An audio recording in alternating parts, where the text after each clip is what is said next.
Assalamualaikum warahmatullahi wabarakatuh. Perkenalkan, saya Satria Mardika dengan NIM 2430 di sini saya akan bikin video manajemen perkantoran dengan dosen pengampu Bu Nur Aziza MPD.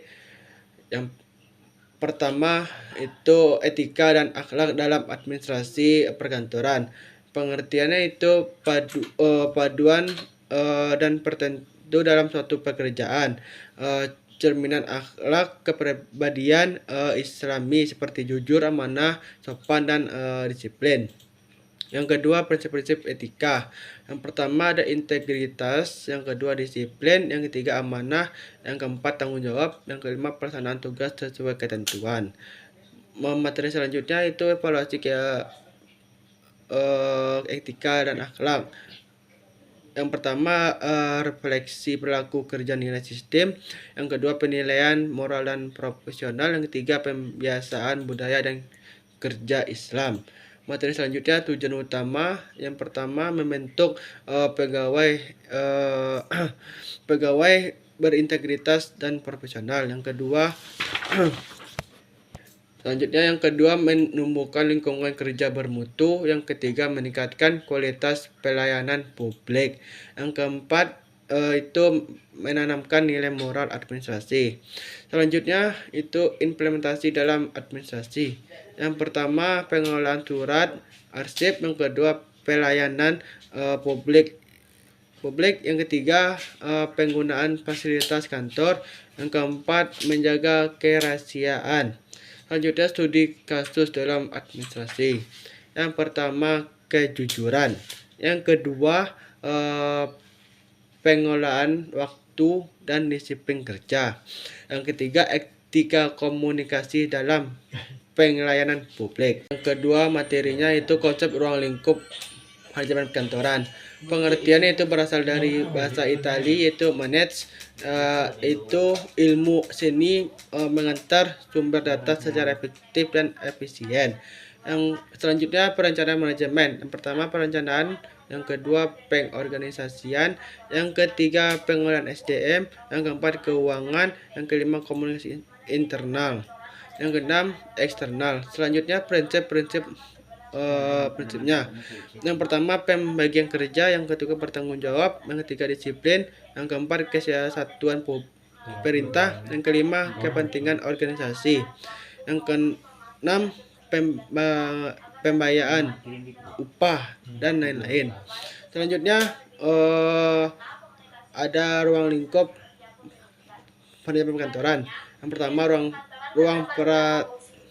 Yang pertama ada ruang perkantoran, yang kedua komunikasi, yang ketiga pegawai kantor, yang keempat perabotan dan perlengkapan, yang kelima metode kerja, yang keenam rekod, yang ketujuh pengawasan pekerja. Selanjutnya fungsi manajemen kantoran. Yang pertama pengorganisasian, yang kedua pengarahan, yang ketiga pengawasan. Selanjutnya materi ketiga yaitu fungsi manajemen dalam konteks perkantoran. Yang pertama ada jenis perencanaan, yaitunya strategis operasional, yang kedua jangka pendek dan panjang, yang ketiga rencana khusus dan umum, yang keempat rencana variasi pakai dan tetap. Selanjutnya manfaatnya itu menghindari keterlambatan mempromosikan. Kelemahannya itu dapat menimbulkan kelangkaan, tidak setaruh dengan lingkungan yang sangat dinamis. Materi selanjutnya pengawasan. Yang pertama ada memantau, yang kedua membandingkan suatu kerja dengan standar, yang ketiga pengorganisasi atau control rating. Materi selanjutnya itu prinsip-prinsip dasar kantor modern. Yang pertama efisiensi, yang kedua efektivitas, yang ketiga fleksibilitas, yang keempat pemanfaatan teknologi, yang kelima orientasi informasi.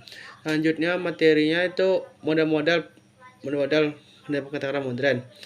Yang pertama modern berbasis teknologi, yang kedua modern desentralisasi, yang ketiga variasi, yang keempat ofisias, dan project basis manajemen.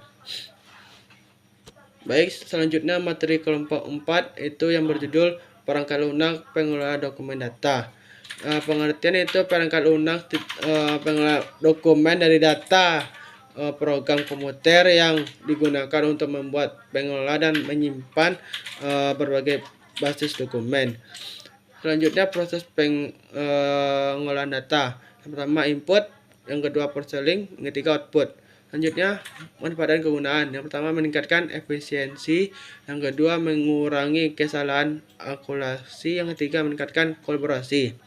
Baik, selanjutnya macam-macam perangkat lunak. Yang pertama perangkat lunak sistem, yang kedua perangkat lunak sistem perkantoran, yang ketiga web browser.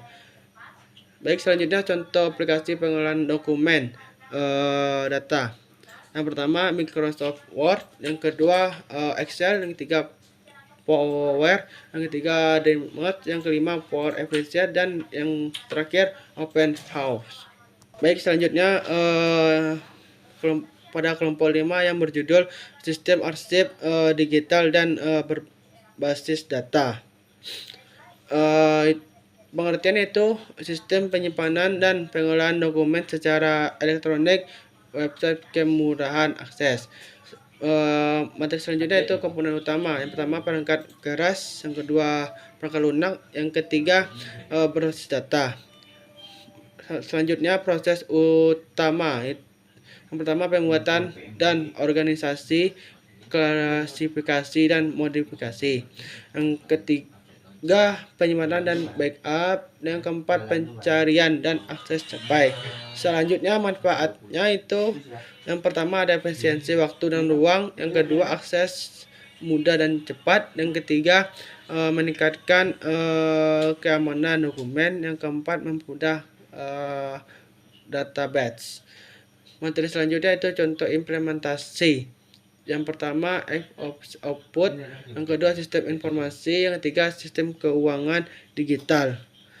Materi selanjutnya itu manajemen berbasis data. Itu pengembalian kepercapaian menggunakan data yang tertukar dan analisis sistematis. Tahapannya yang pertama pengumpulan data, yang kedua pengonten terhadap data, yang ketiga analisis data, yang keempat instrumentasi hasil, yang kelima pengembalian. Materi kelompok 6 itu berjudul identifikasi masalah, administrasi dan teknik analisis. Itu pengertian definisi identifikasi masalah kegiatan sistematif untuk menentukan, mendeskripsikan dan menentukan hambatan yang mengganggu kelancaran fungsi. Selanjutnya manfaatnya itu yang pertama menghindari, yang kedua mendorong perbaikan, yang ketiga pengembalian keputusan, yang keempat meningkatkan kepercayaan pelayanan. Materi selanjutnya itu metode pengamatan data. Yang pertama ada kuantitatif, yang kedua kualitatif. Selanjutnya langkah-langkahnya, yang pertama identifikasi masalah jelas, yang kedua kumpulkan data, yang ketiga analisis fasilitas, yang keempat gerakan analisis. Selanjutnya faktor penyebab. Yang pertama ada internal, yang kedua eksternal, dan yang ketiga ada anggaran. Selanjutnya proses mengunsur rencana. Yang pertama itu identifikasi alternatif, yang kedua formasi recommended, yang ketiga rencana rendah. Baik, selanjutnya kelompok 7 dengan materi teknik supervisi, staf administrasi dan penyusunan instrumen evaluasi kerja.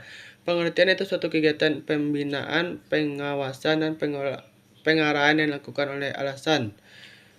Selanjutnya itu teknik supervisi, itu individual tatap muka secara langsung, seperti kelompok data staff, definisi dan kolaboratif. Baik, selanjutnya prinsip supervisi. Yang pertama ilmiah, yang kedua profesional, yang ketiga demokratif. Selanjutnya ada model evaluasi. Yang pertama model SOG, yang kedua launching, yang ketiga CKS, yang keempat governance. Selanjutnya ada tujuan evaluasi, yaitu mencapaikan prestasi kerja secara objektivitas pasar untuk keputusan promosi keterlibatan konteks. Selanjutnya tahapan supervisi. Yang pertama perencanaan, yang kedua pelaksanaan, yang ketiga tindak lanjut. Dan yang terakhir ada tahapan penguasaan. Yang pertama menemukan isolasi, yang kedua menyusunan sikap penilaian moral, yang ketiga membuat instrumen kinerja, yang keempat mengembangkan indeks kerja. Baik, selanjutnya materi kelompok 8 yang berjudul komunikasi efektif dalam konteks perkantoran. Pengertiannya itu proses penyusunan dan perbangunan di suatu kantor. Tujuannya itu menentukan Tujuannya itu menyampaikan kinerja koordinasi implementasi dan pencapaian tujuan organisasi secara efektif. Selanjutnya itu teknik komunikasi. Yang pertama pembayaran aktif, yang kedua menggunakan bahasa yang jelas dan struktural. Yang ketiga mengatur untuk mengatur mutu dan moral. Materi selanjutnya itu pelayanan komunikasi kantor. Yang pertama ada sistem komunikasi tulisan, yang kedua sistem komunikatif, yang ketiga sistem komunikasi referensi, dan yang terakhir sistem panggilan seperti tugas rotasi aktif. Materi selanjutnya itu etika komunikasi perkantoran. Yang pertama etika pembangunan, yang kedua jujur dan tanggung jawab, yang ketiga bersikap efektif. Materi selanjutnya itu faktor penghambat komunikasi. Yang pertama hambatan sosial teknologis, dan yang kedua hambatan mekanik. Baik, yang selanjutnya kelompok 9 yang berjudul korespondensi resmi dan etika komunikasi. Yang pertama itu tertulis yang digunakan secara formal dalam organisasi atau lembaga. Fungsinya itu bukti tertulis, yang kedua sarana komunikasi antar lembaga, yang ketiga dokumentasi administrasi. Selanjutnya ciri-cirinya itu menggunakan bahasa baku dan formal. Selanjutnya itu pengenalan surat keluar, contohnya langkah-langkah. Yang kedua penulisan dan penelitian sesuai formal. Yang ketiga pelaksanaan dan koleksi. Selanjutnya itu materinya pengolahan surat masuk proses. Yang pertama pencerminan surat, yang kedua pencatatan dalam buku, yang ketiga disposisi dan oleh pimpinan. Selanjutnya itu etika berkomunikasi. Yang pertama kejujuran, yang kedua keterbukaan, yang ketiga kesultanan. Selanjutnya solusinya itu pelatihan SDM, yang kedua penerapan SOP surat-surat, dan yang ketiga digitalisasi arsip dan kompensasi. Oke, selanjutnya materi ke-10 yang berjudul perencanaan keutuhan SDM dan sarana prasarana. Pengertiannya itu perencanaan fungsi utama definisi kantor. Yang kedua SDM itu aset struktur yang harus dilakukan. Materi selanjutnya itu langkah-langkah perencanaan SDM. Yang pertama ada analisis organisasi, yang kedua analisis gabungan, yang ketiga pemerintah kebutuhan tenaga kerja. Selanjutnya ada penyusunan proposal. Yang pertama itu realistis, yang kedua struktur, yang ketiga akuntabilitas, dan yang keempat transportatif. Materi selanjutnya itu faktor-faktor mempengaruhi. Yang pertama ada interval, yang kedua eksternal. Tantangannya yang pertama ada keterbatasan anggaran, yang kedua perusahaan teknologi, yang ketiga struktur pegawai, yang terakhir keuangan data SDM. Baik, materi selanjutnya pada kelompok 11 yang berjudul penganggaran dan alokasi sumber data kantor. Pengertiannya itu proses perencanaan keuangan mencakup perkiraan penerima dan pengeluaran. Tujuannya itu untuk memastikan penggunaan dana secara efisien. Selanjutnya itu alokasi dan sumber daya kantor. Yang pertama ada jenis sumber daya, yang kedua SDM atau pegawai staf administrasi, yang ketiga sarana dan prasarana, yang keempat keuangan, dan kelima ada